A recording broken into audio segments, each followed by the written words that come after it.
You're right. It's white. It's that new Oxidol white. Yes, new Oxidol is white, and it washes clothes whiter than ever before. The cleanest wash you can get from any soap in the world.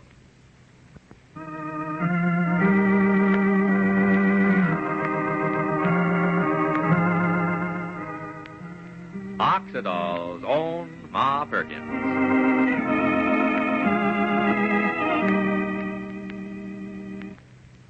You're right. It's white. It's that new Oxidol white. You see that new Oxidol white on clothesline after clothesline because housewives everywhere are switching to Procter & Gamble's new white Oxidol. And no wonder. It's the whiter soap for a whiter wash. Actually washes clothes whiter than ever before. The whitest wash in Oxidol history. Get that new whiteness in your clothes next wash day. Use new white Oxidol. It actually gives you the cleanest wash it's possible to get from any soap in the world. The whitest Oxidol wash you've ever had. There's not a shirt, a sheet, or a towel that won't wash far whiter with new white Oxidol. You're right. It's white. It's that new Oxidol white. Even when you dry your clothes inside, you'll still get that amazingly whiter Oxidol wash. And what's more, that sparkling new whiteness will stay in your wash for the life of your clothes, as long as you use new white Oxidol. So try this new white Oxidol. Once you do, you'll want your wash to have that new Oxidol white every week. New Oxidol is truly safe for washable colors, too. They actually come out brighter. So get new white Oxidol today. Your dealer has it now. Next wash day, be right. Get clothes white with new white Oxidol, the whiter soap for a whiter wash. And now, for Ma Perkins. Well, poor Ma is caught in the middle once more. On the one hand, there's Joseph, angry, hurt, conscience-stricken, wanting to leave town for good. And on the other hand, there's Constable Jim Tookie saying he's got orders to arrest Joe and hold him for disturbing the peace, just because last night the boy finally lost his temper over all the kidding he's received because of his friendship with Miss Ann Morrison. And then, too, there's the town, Rushville Center. Apparently, it's mad, too.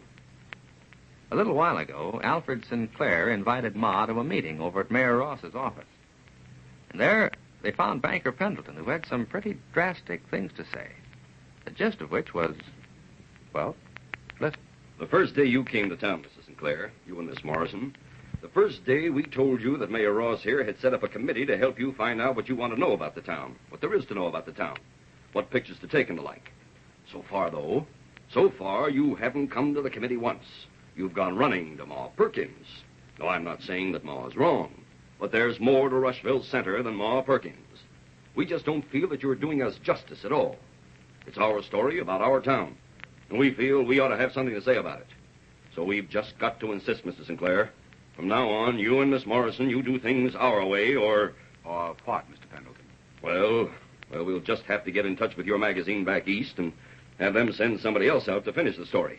If it can't be done right, no point having it done at all. Land of Goshen, Augustus. Now, Ma, it's all right. Well, no, it ain't all right, Mr. Sinclair. I wasn't invited to this meeting officially, but it ain't all right. I've been sitting here not sure I'd say that I could believe my own ears. I take it, Mr. Mayor, that what Mr. Pendleton has just said, his ultimatum, I take it that's an official viewpoint? He's speaking for the whole town? Well, now, you see, it's this way, Mr. Sinclair. Heavens to Betsy, Mayor Ross, it ain't true. Sure, it's fine for you to talk, Ma. You and yours have had a Roman holiday out of them being here. Now, wait a minute. Let's not descend to name-calling. Mr. Pendleton, you've made a very eloquent presentation of your grievances. You claim they represent the opinion, the feelings of the whole town. Now, if you'll just be seated, I'll try to answer you. Sit down, Mr. Pendleton. Now, I've got the floor. Well, I don't know. Now, Augustus, sit down. Let Mr. Sinclair speak his mind. Well, let's make it brief. I've got a bank to run. I haven't got all day. Yes, I know. Neither have I. I have a story to finish. I'm sorry you don't approve of the way Miss Morrison and I have treated the story of Rushville Center, Mr. Pendleton. It isn't what we want, Mr. Sinclair. How do you know it isn't? What you have here in this week's issue of the magazine is only the first installment. There are a number of installments yet to come. And later, even after the magazine story series is finished, There'll be still more material in the book Miss Morrison and I are doing on your town. Now, you said a few minutes ago that this first installment is all about people. That's quite true, Mr. Pendleton. It is about people. I've no doubt that to you, the operations of your bank or Mayor Ross's pickle factory... Oh, yes, my pickle factory. Both very worthwhile institutions, I'm sure, are probably much more interesting than people. But I like people, Mr. Pendleton. They fascinate me. And that's what makes magazines sell, what makes books sell. The fact that they do deal with real, interesting people. When all the banks of this world and all the pickle factories and all the cities have turned to dust, people will remain. Well, I haven't time to sit here and listen to any of your sermons, Mr. Sinclair. Mr. Pendleton, you started this. You've apparently some very positive viewpoints, and so you'd better hear me out. What do you know of people, Mr. Pendleton? What? Oh, I'm sorry you didn't get the question. Let me repeat it. You don't have to repeat it. I heard you. Do you realize that 94% of all the families in this county bank with me? What do I know about people? I can tell you almost to the penny what every man, woman, and child in this town has in his bank balance right this minute. What do I know about people? And you think that qualifies you to tell me about Rushville Center?